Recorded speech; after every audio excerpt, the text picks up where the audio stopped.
Hello everyone, welcome to Rd18. The season's over. For a lot of us it's done and dusted. There's still a few teams left to play, obviously in the all-important finals weekend this Saturday and Sunday.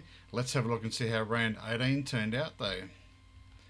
In the Premier League, we'll quickly go through the results there. South Perth, a big win away from home, 7-1 against Cardinia. By winning it meant that if Manning or Osborne Park would lose, they would have gone into the finals race. Mount Lawley, first versus second. Mount Lawley were able to win away from home against Cambridge, 7-1 to make sure of their top spot in the ladder. We'll talk about that in a minute. Manning needed to win this one, and when they did, they went to Sorrento and beat them 6.5 to 1.5. In the only game that really didn't mean a lot, Safety Bay were able to get the job done, 6.5 points to 1.5 over Doubleview. And Osborne Park, needing to win to stay in the finals, beat Bassendean 6 points to 2. Not only did they stay in the finals by winning, they also leapt up a spot. They overtook Cambridge, who lost against Mount Lawley. So Osborne Park got the double chance there. Going to second spot by the barest of margins, 0.5 of a point. And they will get the double chance this weekend against Mount Lawley.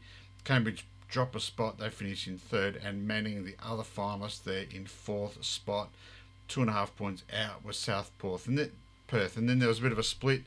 Bassendean, who were in the hunt most of the year, just fell away towards the end of the season there, finishing the year on 69. Doubleview in 7th, Sorrento in 8th held their spot. As we've known for a while, Cardinia and Safety Bay will be demoted. The skippers, congratulations Corey Besant. You are our skipper of the year this year. 15 wins, 3 losses, plus 97 from your teammates there, Ben Leggett and Daniel Trella, both on 14 wins. So well done to you, Corey. Justin Opie, Warren Holt on 13 wins, just outside, and Jack East on 12 as well, finishing in 6th. The win to Mount Lawley gave them 112 points for the year, as we can see there. I've been keeping records since 1996 for the Premier League. Minus about 6 years. There's 4 years in the early 2000s I haven't got yet. So in terms of the overall standings there, Mount Lawley have had the best result for a team in the Premier League since my record started in 96, discounting those couple of years. Hopefully I'll get those years filled in over the winter. I've got to visit the State Library. So if anyone wants to join me in the State Library, or has a couple of hours up their sleeve, that they can go to the State Library and check out the microfiche of every Sunday Times paper over the last 25 years. That'd be great. I'll be most appreciated. But turning back to this, the Mount Lawley there, 111 points. That's a superb year.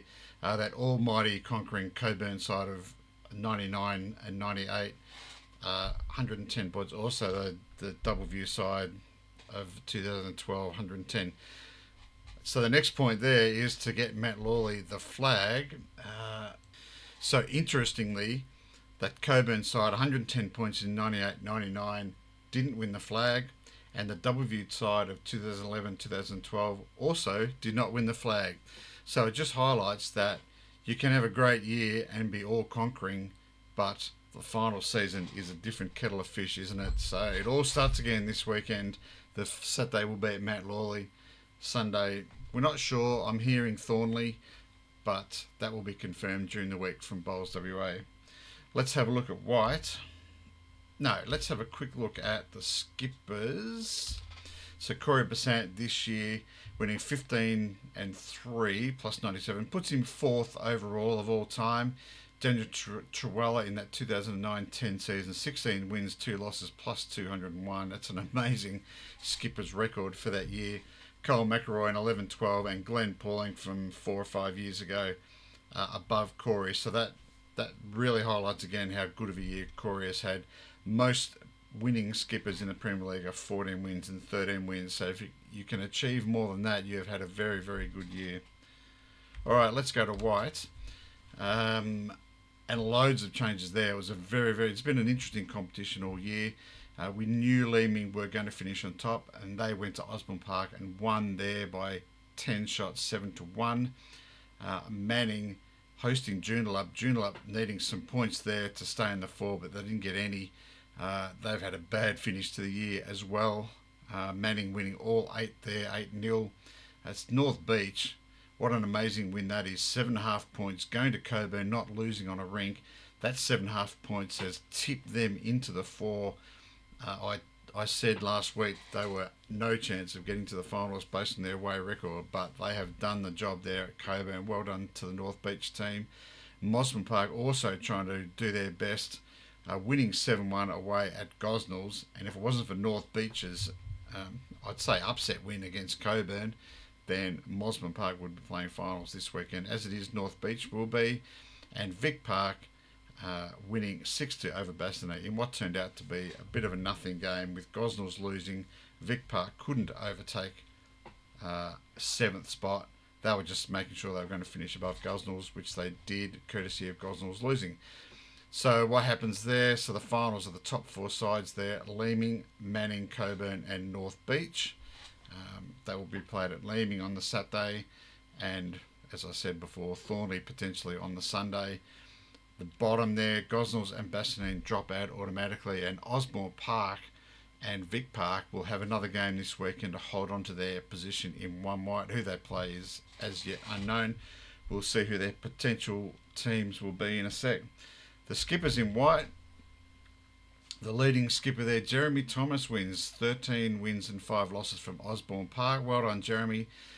It highlights how close white has been all year, because the next 5 players, all with 11 wins, Mitch Cranswick, Carl Vandersloot, Paul Smith, Billy Fraser and Elisa Featherby, all on 11 wins there, bringing up 2nd spot.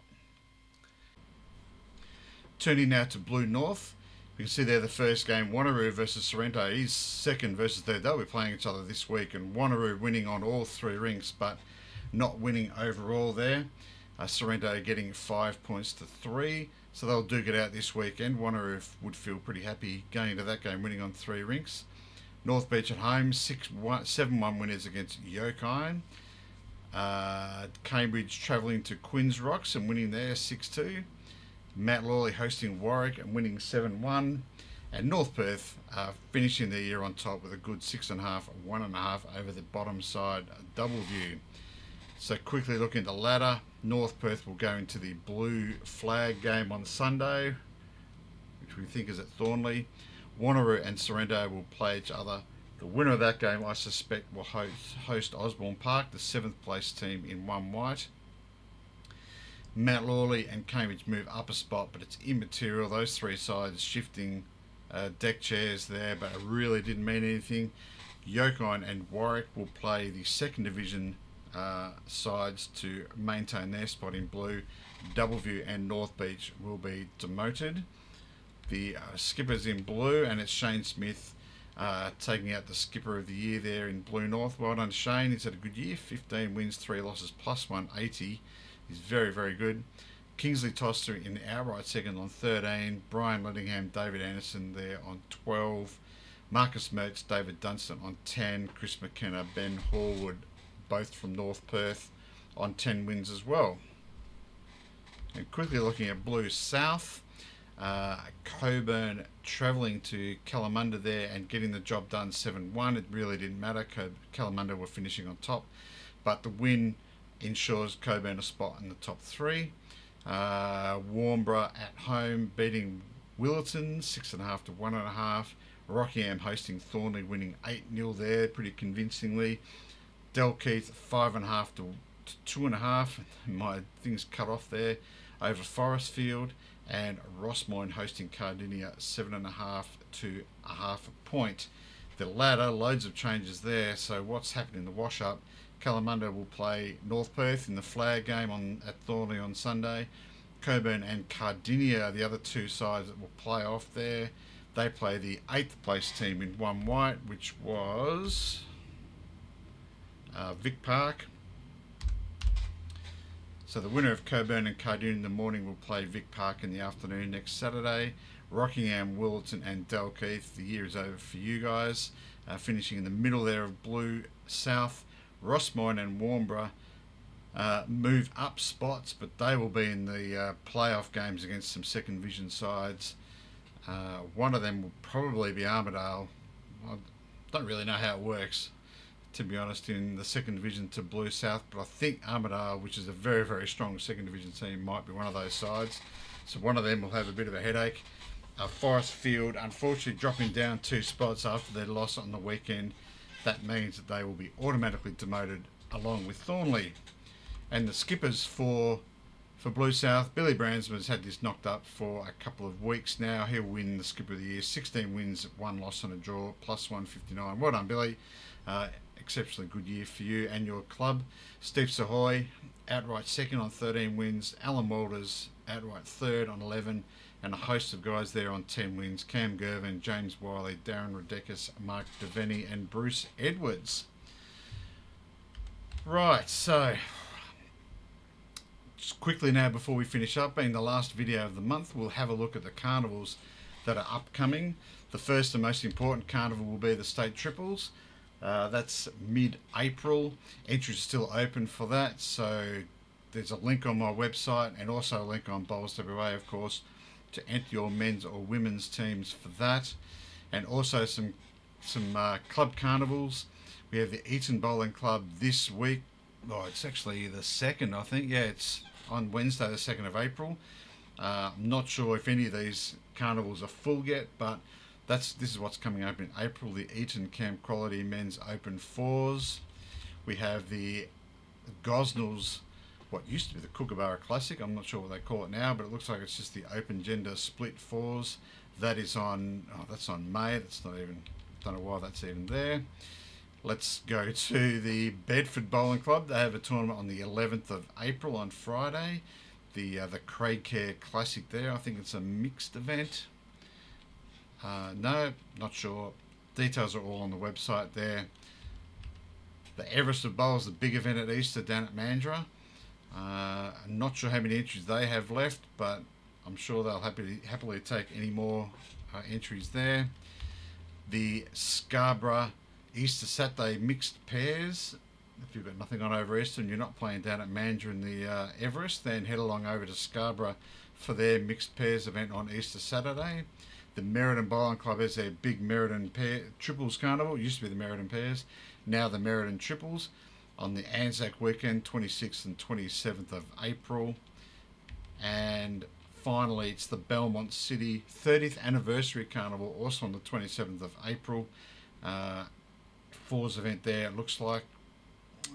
Yeah, is it 2 games? Yeah, I think it's a split fours game. So I'm sure they'd be looking for entries there. And also, if you've won your club singles this year, let me know. But also the Champion singles is on the 27th and 26th of April. That's Saturday, Sunday there. Well, it's been a big week in bowls, but stay tuned for later in the week. We'll go through the exact finals teams, venues, and the scenarios of what might happen. We'll see you then. Bye for now.